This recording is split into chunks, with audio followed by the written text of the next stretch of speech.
नमस्कार, श्री स्वामी समर्थ. तुमचं सर्वांचं आजच्या नवीन ब्लॉगमध्ये पुन्हा एकदा मनापासून स्वागत आहे. तर तुम्ही बघू शकता आज किती जास्त पाऊस पडतोय आमच्या इकडे आणि सगळं असं काळं काळं आभाळ झालेलं आहे आणि एकदम असं वाटतं की खूप पाऊस पडेल. तर बराच वेळ मी खिडकीत बसून असं बाहेर बघत होते. मला एकदम छान थंडगार असं वाटत होतं. पण आता सप्टेंबर महिना पण संपत आला तरीसुद्धा पाऊस पडतोय. बहुतेक हा परतीचा पाऊस असावा. हल्ली आमच्या इकडे असं होतं आहे ना की सकाळी काही ऊन वगैरे असतं आणि दुपारी 2-3 नंतर इतका आभाळ काळं व्हायला लागतं आणि पाऊस भरून येतो आणि खूप पाऊस येतो दुपारनंतर.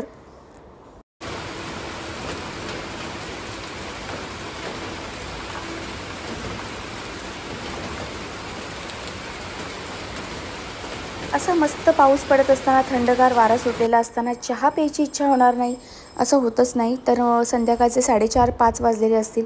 मी मस्तपैकी चहा बनवला माझ्यासाठी आणि चहा घेत घेत आरामशीर थोडा वेळ मोबाईल बघितला, TV पण बघितला आणि मग त्यानंतर आपली संध्याकाळची कामं, कारण 5 वाजता आमच्याकडे पाणी येतं आणि दुपारची काही भांडी होती घासण्यासाठी. चहाची भांडी पुन्हा निघालीच आणि पाणी आलं की लगेच मी पाणी भरून घेते.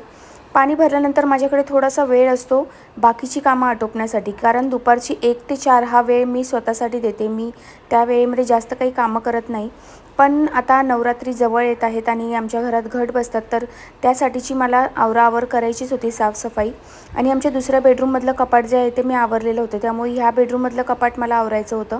म्हटलं आज माझ्याकडे बराच वेळ आहे तर हे कपाट आणि पसारा जो काही एक्स्ट्राचं सामान आहे ते मी फेकत असते नेहमी, तर ते सुद्धा म्हटलं आवरून घेऊया. ज्या नको असलेल्या वस्तू ते फेकून देऊया आणि जे सामान असं अस्तव्यस्त लागलेलं होतं ते व्यवस्थित ठेवून देऊया असं माझ्या डोक्यात चालू होतं.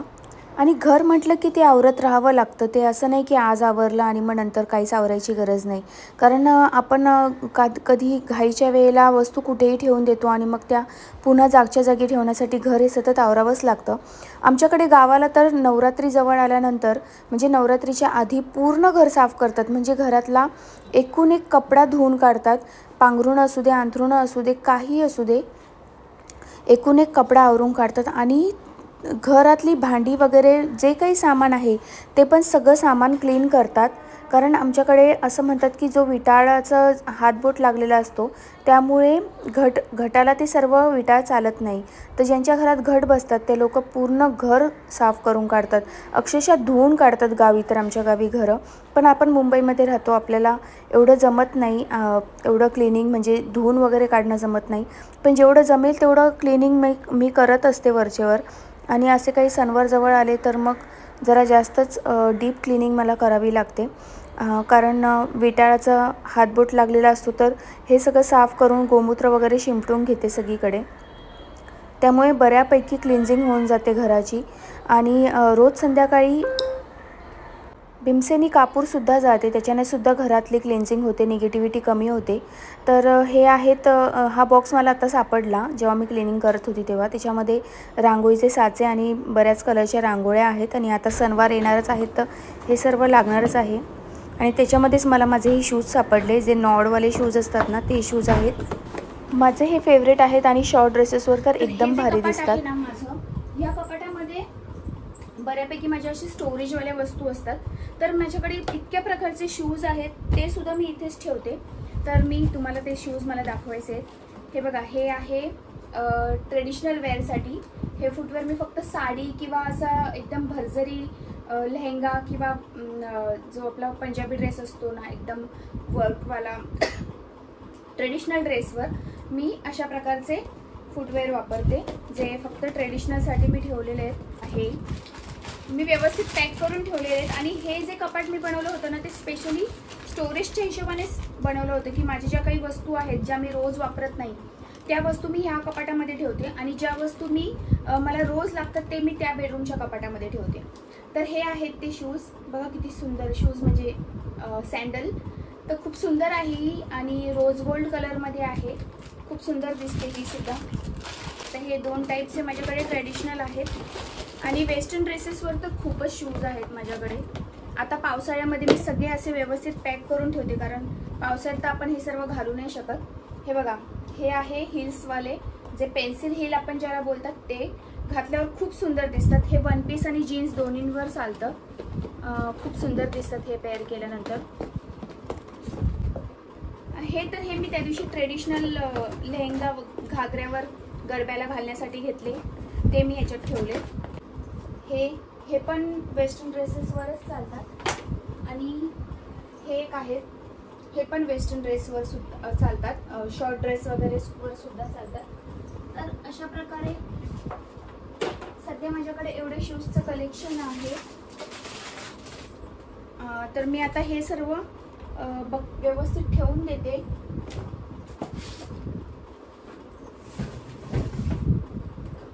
कसं असतं ना, नवरात्रीच्या आधी मी सगळं घर आमचं साफ करते. आता गणपतीच्या आधी साफ केलं होतं, पण तेव्हा हे कपाट मी आवरलं नव्हतं, कारण हे स्टोरेजसाठीचं कपाट आहे. तर हे मला सारखं सारखं आवरावं लागत नाही, मी नेहमी आवरत नाही. जर मला वाटलं खूप पसारा झाला इथे तरच मी आवरते. हे सर्व शूज मी आता याच्यावर ठेवून देते व्यवस्थित. आता हे जे कपडे आहेत ना, याच्यामध्ये सर्व ड्रेसेस मी वापरत नाही. तर जे ड्रेसेस मी नाही वापरते ते मी वेगळे काढते. तर याच्यामध्ये जे चांगले कपडे ते मी ठेवणार आहे आणि जे असे युजफुल नाही आहेत सध्या ते मी सर्व देऊन टाकणार आहे. कारण कपडे आपण नवीन घेत राहतो, पण जुने कपडे आपण काढत नाही, त्याच्यामुळे जुन्या कपड्यांची पण गर्दी आणि नवीन कपड्यांची पण गर्दी होऊन जाते. तर मी जे कपडे मी घालत नाही ते सर्व आता देऊन टाकणार आहे.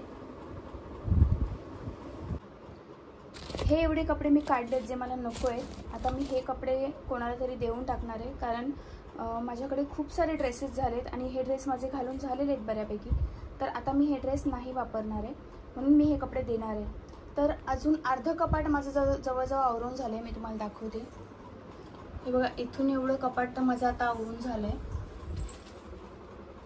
आता इथे वरती पण बघायला लागेल की काय काय आहे काय काय नाही. जे नको आहे ते बाहेर काढावं लागेल आणि इकडच्या साईडचं पण कपाट आवरायचं बाकी आहे. तर आता तरी एवढे कपडे जमा झाले आहेत, बघूया अजून किती कपडे निघतात.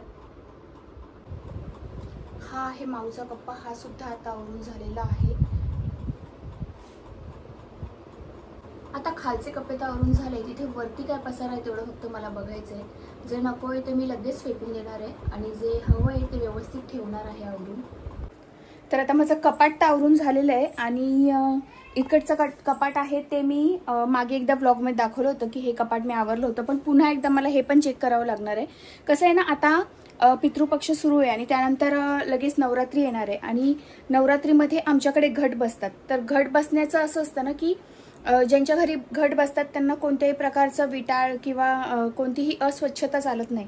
तर सगळं जे काही घरामध्ये असतं, जे काही क्लटर जे सामान आपण ज्याला बोलतो की जे युजफुल नाही आहे, तर क्लटर म्हणजे जे सामान युजफुल नाही आहे, जे कपडे युजफुल नाही आहे, अशा वस्तू, असं सामान बाहेर काढण्यासाठी मी ते कपाट आज आवरत होती. आणि म्हणजे मला सगळंच नाही दाखवता आलं व्हिडिओमध्ये, कारण जो खालचा कंपार्टमेंट आहे तो मी आधी आवरला आणि जे वरचं कंपार्टमेंट आहे ते खूप वरती असल्यामुळे मला ते असं कॅमेरा एकदम वर करून शूट करणं पॉसिबल नव्हतं. तर मी जेवढं मला जमेल तेवढं शूट करण्याचा प्रयत्न केला आहे. आणि नवरात्रीच्या आधी जे घरातली जी अलक्ष्मी जी आपण ज्याला म्हणतो की जे नको असलेल्या वस्तू किंवा नको असलेले कपडे हे आपल्याला घराच्या बाहेर काढायचे असतं. काय ना, ह्या गोष्टींमुळे आपल्या लाईफवर खूप परिणाम होत असतो, आपल्या आयुष्यावर, कारण ह्या गोष्टी घरामध्ये निगेटिव्हिटी आणतात आणि कुठेतरी घरामध्ये निगेटिव्हिटी आली की त्याचा परिणाम आपल्या तब्येतीवर होतो.